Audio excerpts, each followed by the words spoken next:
You ever get that sensation like you've just been spotted?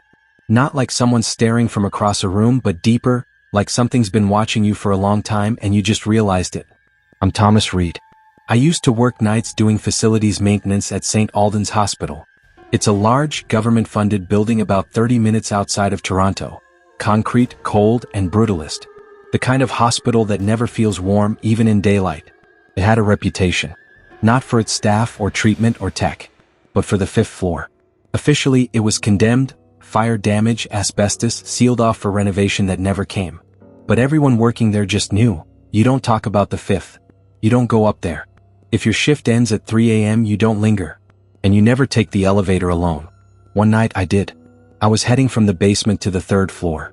But the elevator bypassed my stop and went up to 5. I didn't press it. The doors opened and all I saw was black. Then a whisper cut the silence from just behind my ear, too close, too real. Found you. I've never felt cold like that before. Not winter cold. Not fear. Something else. Like my blood was being drawn backwards, pulled out of me. I hit the closed door button, but the doors shut on their own. I didn't speak about it to anyone. Not yet. But that night everything changed. I took the job at St. Alden's after leaving the military. Night shifts, minimal human interaction, good pay. Perfect for someone who didn't sleep much and didn't want to talk.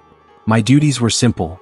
Check boilers, fix busted lighting, make sure emergency doors worked, test backup systems. Same loop every night. But it was never boring. Not in that building. You start to notice things when you're alone at night. Flickering lights in wings with no power. Drafts where there shouldn't be vents. Elevators running between floors on their own.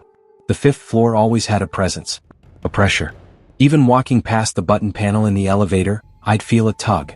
Like my thumb wanted to drift upward, hover over that unlit 5, just to see if anything would happen. There were whispers among the staff, mostly passed between long-timers on smoke breaks. A fire in the late 90s. Psychiatric ward. A patient, a woman, started it. Locked the nurse's station from the inside, poured ethanol across the floor, and lit it with a spark from her hairdryer. 10 dead. No survivors on that wing. No official report, of course. Just rumors. Supposedly she'd been talking to voices. Said they lived in the walls. Said they promised to take her home. Some say she survived. Others say she never left. The elevators were old, yes, but they never opened to 5.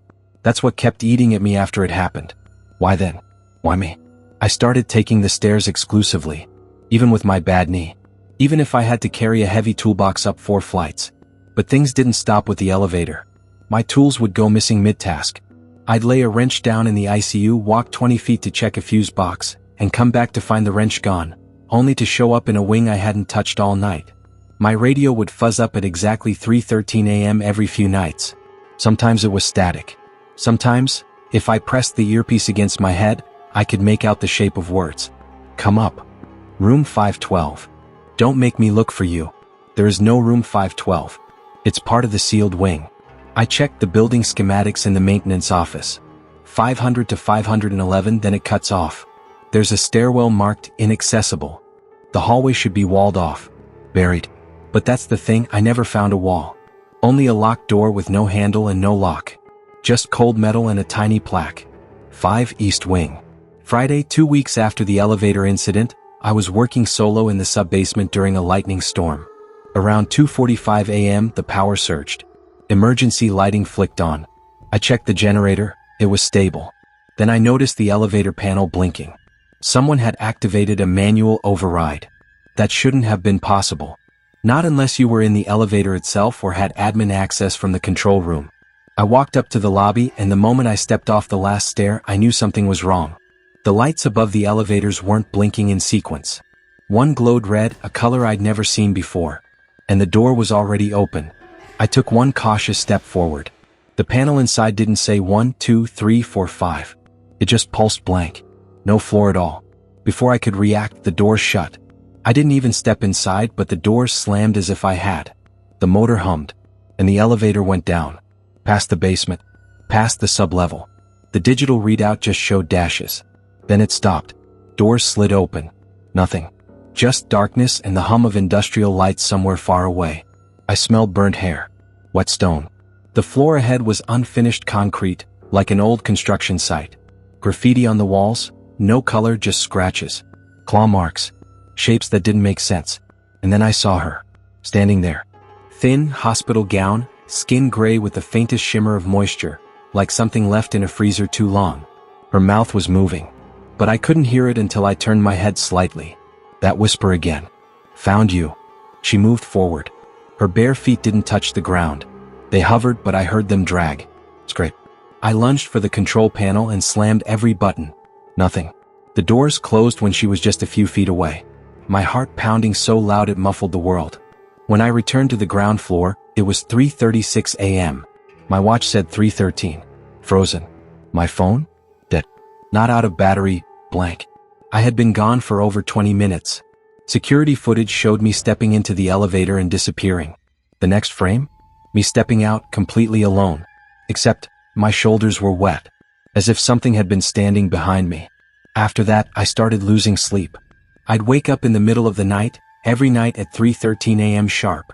Cold, heart hammering, staring at my ceiling fan, listening for her voice. Sometimes I'd hear footsteps in my hallway. One night, I woke to find my closet door open, clothes pulled halfway off the hangers. I lived alone. I brought it up to my supervisor, John, an old army buddy. He tried to laugh it off. Said it was probably stress, PTSD, or exhaustion. Then one night he didn't show up for shift. They found him in the stairwell between floors 4 and 5. His head had hit every steel edge on the way down. But the official report said heart attack. Closed casket. They wouldn't let me see the body. That same week, 2 other staff members quit without notice.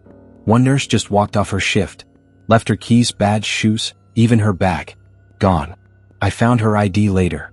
In room 512. I swear to you, I shouldn't have been able to open that door. It had no lock.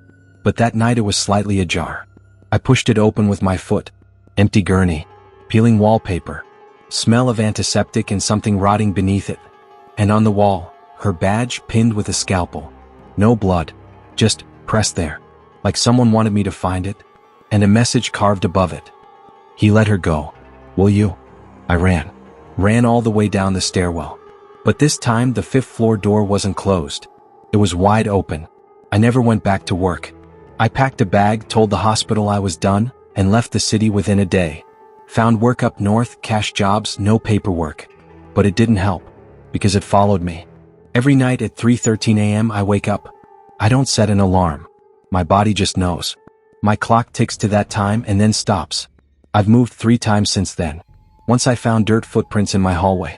My shoes cleaned, the doors locked. They were bare, long-toed. Not human. Another time I woke up to my ceiling fan spinning backwards. The blades carved the word into the paint above my bed. Found you. Last month I took a photo of myself in the bathroom mirror. I wasn't alone. Behind me, her face. Gray, wet eyes like burned film. I smashed the mirror. That didn't help either. I've stopped trying to run. I don't even talk to people much anymore. Because I think that's what she wants. Isolation. Obsession. Fear. Whatever was on the 5th floor, it wasn't just a ghost or memory. It was something alive in the cracks of that building, feeding off anyone who stumbled too close. And now it's in me. Sometimes I stand in front of elevators and wait to see if the doors open on their own. They don't. But when they do, I know she'll be there. So, if you're ever in a hospital at night, and the elevator skips your floor, don't get in. Don't look. And if you hear a whisper behind your ear, run. Because she's still looking. And she never lets go.